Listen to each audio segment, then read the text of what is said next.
Hi, friends.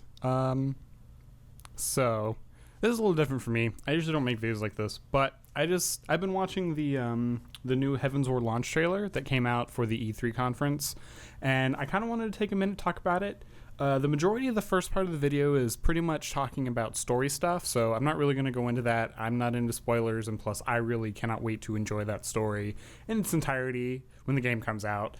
So I kind of just wanted to take a minute and talk about two things. The first one being the limit breaks that they showed, because I thought that was really exciting.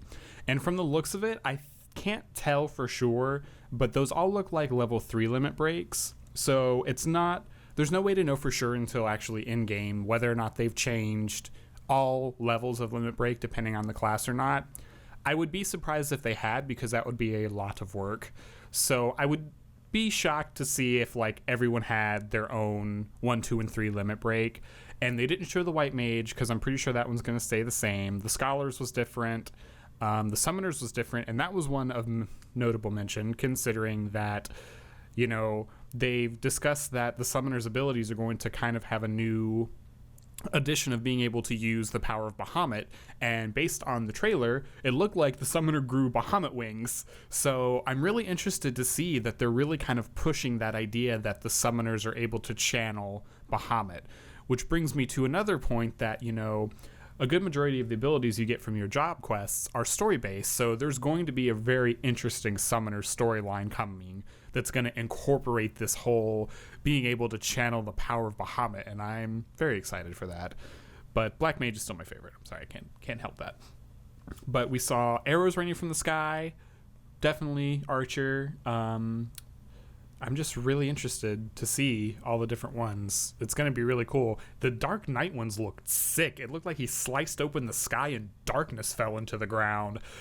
But that's all I'm going to say for limit breaks. They look really cool. I can't wait to see if they have different effects, if they do different things, you know, because that's kind of a big deal right now, has always been like, you know, caster limit break has always been AoE, and then the melees have always been a single target. So it always made a difference of whether you were trying to burn down ads in a phase or you were trying to burn the boss down faster. So I'm really interested to see if they've incorporated some sort of different effects based on the different classes to kind of increase the utility for those limit breaks, to see if they're kind of more useful maybe, because I mean, not that they're not useful now, but to add a level of like, okay, well, we absolutely have to have the Archer limit break, or we absolutely have to have this particular class's limit break. So we'll see, it'll be interesting. But the second thing I really wanted to talk about was at the very end of the trailer, there is this little clip of audio. Equilibrium must needs be restored. The time has come for you and yours to join the fray. Warrior of Darkness. Now, for anyone who doesn't know or does know, this should be confusing and exciting, because in a number of Final Fantasy games, there has been discussed Warriors of Darkness, and the Warriors of Darkness are essentially the counterpart to the Warrior of Light, and that balance is always a kind of a tricky thing in Final Fantasy. And whenever we're dealing with a crystal-based storyline, which we have in 14, it's a swap back and forth. So the light gets too strong and starts to overpower things, then the Warriors of Dark will come up and they'll push back and kind of force them back down. And then as the darkness gets too strong, the light comes back up, and it's just a constant back and forth. And that's kind of what the Ascians have been alluding to through a lot of the story, especially with trying to convert Hydaelyn to Zodiark.